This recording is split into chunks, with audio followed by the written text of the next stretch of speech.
Hardeep Nijjar was not simply a plumber, ex-Pentagon official slams Canada PM Trudeau's India allegations. Michael Rubin said Justin Trudeau is playing into the hands of people who are looking at Khalistan movement as a movement of ego and profit. Former Pentagon official Michael Rubin has censured Canadian Prime Minister Justin Trudeau for alleging that India had links with the killing of Hardeep Singh Nijjar and claimed that the Khalistani extremist was not simply a plumber and he had blood on his hands. Rubin, a senior fellow at American Enterprise Institute, also termed Trudeau's claims as shameless and cynical, urging the US not to play into the hands of people who are looking at the Khalistani movement as a movement for ego, profit and politics, news agency PTI reported. Nijjar, the chief of the banned Khalistan Tiger Force, KTF, was one of India's most wanted terrorists who carried a cash reward of 10 lakh rupees on his head. The killing of Nijjar, whom India had designated as a terrorist in 2020, sparked a huge diplomatic row between New Delhi and Ottawa, since Trudeau's explosive allegations of the potential involvement of Indian agents in the incident on June 18 in British Columbia. India has angrily rejected the allegations as absurd and motivated, and expelled a senior Canadian diplomat in a tit-for-tat move to Ottawa's expulsion of an Indian official over the case. Rubin, speaking at a panel discussion at the Hudson Institute think tank, claimed Trudeau is playing into the hands of people who are looking at the Khalistani movement as a movement of ego and profit. He also warned that the Canadian Prime Minister has made a huge mistake by alleging India's possible involvement and criticized him for not backing his allegations with evidence so far. Prime Minister Trudeau, I think, has made a huge mistake. He has made allegations in a manner which he hasn't been able to back.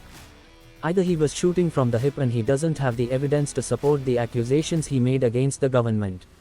There is something there, in which case he needs to explain why this government was sheltering a terrorist, the former Pentagon official said. What is striking about Trudeau's shameless action and cynical action is that while he's making a statement now, the killing of Karima Balig that was carried out allegedly with Pakistani assistance is a police matter and has not been taken to the Prime Minister's office, Rubin said. Balig, a Pakistani human rights activist found murdered in Toronto. Canadian police took the lead on the case. There were suggestions of the Pakistani government's complicity. So, the question then becomes why the discrepancy if not populist political posturing. That might help Justin Trudeau in the long term, but that's not what leadership is. We really need our politicians on both sides of the aisle here and in Canada. There is a need to be much more responsible because they're playing with fire, he said. It seems, Rubin said, that some outside hands are trying to revive the Khalistan movement. I don't think it will work, he said, adding he would not want the US to give legitimacy to this sort of cynical maneuvers by outside powers. It would be a mistake to suddenly see a separatist movement and argue that this is legitimate.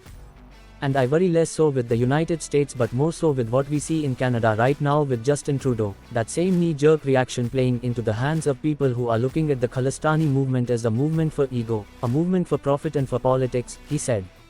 Rubin added, as a former consumer of intelligence, I can say that oftentimes the intelligence we see, whether it's a telephone intercept or something else, isn't as black and white, isn't as cut and dry. I mean, certainly, that was the case with regard to the Iraq war. He further said, so when you have a situation like this, perhaps Prime Minister Trudeau raised the issue, but there wasn't necessarily consensus on what he meant. And regardless, let's not fool ourselves, Nijjar was not simply a plumber, any more than Osama bin Laden was a construction engineer. He had blood on his hands from multiple attacks.